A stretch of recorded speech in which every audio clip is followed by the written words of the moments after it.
नमस्कार मित्रों, हमारे YouTube चैनल में आपका स्वागत है। आज हम आपको वैदिक गणित में वर्ग निकालने की एक ऐसी विधि बताएंगे जिससे आप बड़ी से बड़ी दहाई संख्याओं का वर्ग आसानी से निकाल सकते हैं। वीडियो को अंत तक देखें ताकि आपको वैदिक गणित में वर्ग निकालने की यह विधि अच्छी तरह से समझ आ जावे। वैदिक गणित में वर्ग ज्ञात करने की इस विधि में जिस दहाई संख्या का वर्ग ज्ञात करना है उस संख्या का निकटतम आधार लेते हैं। संख्या अपने निकटतम आधार से जितने अंक अधिक है तो संख्या में उतने ही अंक जोड़ते हैं और संख्या अपने निकटतम आधार से जितने अंक कम है तो संख्या में से उतने ही अंक घटाते हैं। जोड़ घटाव करने के बाद हमें जो संख्या प्राप्त होती है उस संख्या को उतने ही अंक से गुणा करते हैं जितना कि संख्या का निकटतम आधार संख्या के मुख्य आधार का गुणा है। अब गुणा से प्राप्त संख्या अस्थायी तौर पर वर्ग का बायां भाग होती है। अब वर्ग के दाएं भाग के लिए उतने ही अंक का वर्ग ज्ञात करते हैं जितना कि मुख्य संख्या अपने निकटतम आधार से अधिक या कम है। इस अंक के वर्ग से प्राप्त संख्या अस्थायी तौर पर मुख्य संख्या के वर्ग का दायां भाग है। अब बाएं दाएं भाग को सही स्थिति में लिखते हैं। ध्यान रहे दाएं भाग में उतने ही अंक होंगे जितने शून्य मुख्य संख्या के निकटतम व मुख्य आधार में है। अब दाएं भाग के बाकी अंकों को बाएं भाग की संख्या में जोड़ देते हैं और बाएं दाएं भाग की संख्या ही मुख्य संख्या का वर्ग होती है। इस विधि को अच्छी तरह से समझने के लिए आगे हम कुछ संख्याओं का वर्ग ज्ञात करेंगे, तो वीडियो के अंत तक बने रहें। जैसे हम एक संख्या लेते हैं 47, तो 47 का निकटतम आधार है 50 और 50 से 3 कम है 47। अब इसी 3 को 47 में से घटाते हैं। 47 माइनस 03 बराबर 44, तो हमें प्राप्त होता है 44। चूँकि 47 50 से 3 कम है इसलिए हमने 47 में से 3 घटाया और हमें 44 प्राप्त हुआ। अब इसी 44 को 5 से गुणा करते हैं। 44 गुणा 5 बराबर 220, तो हमें प्राप्त होता है 220।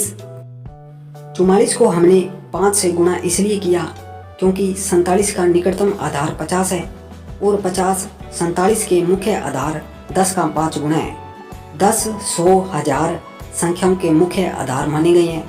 अब हमें जो 220 प्राप्त हुआ था उसे हम एक बार उत्तर का बायां भाग मान लेते हैं। अब हम 3 का वर्ग करते हैं। 3 गुणा 3 बराबर 9।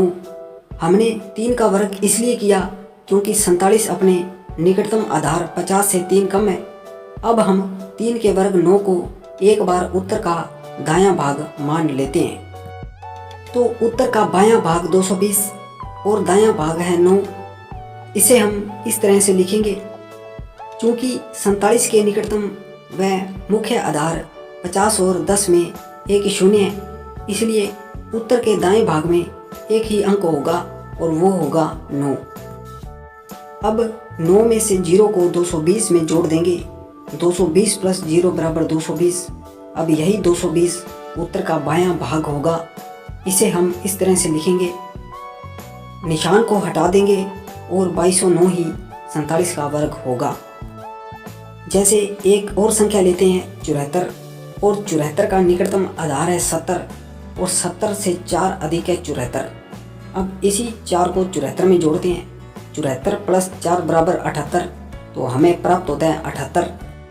चूँकि 74 70 से 4 अधिक है इसलिए हमने 74 में 4 को जोड़ा और हमें 78 प्राप्त हुआ।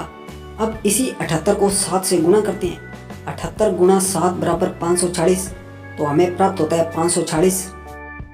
78 को हमने 7 से गुणा इसलिए किया क्योंकि 74 का निकटतम आधार है 70 और 70 74 के मुख्य आधार 10 का 7 गुना है। 10, 100, 1000 संख्याओं के मुख्य आधार माने गए हैं। अब हमें जो 540 प्राप्त हुआ था उसे हम एक बार उत्तर का बायां भाग मान लेते हैं। अब हम 4 का वर्ग करते हैं। 4 गुणा 4 बराबर 16। हमने 4 का वर्ग इसलिए किया क्योंकि 74 अपने निकटतम आधार 70 से 4 अधिक है। अब हम 4 के वर्ग 16 को एक बार उत्तर का दायां भाग मान लेते हैं। तो उत्तर का बायां भाग 546 और दायां भाग है 16। इसे हम इस तरह से लिखेंगे, क्योंकि 74 के निकटतम व मुख्य आधार 70 और 10 में एक ही शून्य है, इसलिए उत्तर के दाएं भाग में एक ही अंक होगा और वो होगा 6। अब 16 में से 1 को 546 में जोड़ देंगे। 546 प्लस 1 बराबर 547। अब यही 547 उत्तर का बायां भाग होगा। इसे हम इस तरह से लिखेंगे, निशान को हटा देंगे और 54 76 ही 74 का वर्ग होगा। तो वैदिक गणित की इस विधि से आप किसी भी दहाई संख्या का वर्ग ज्ञात कर सकते हैं। आज के वीडियो में इतना ही। धन्यवाद।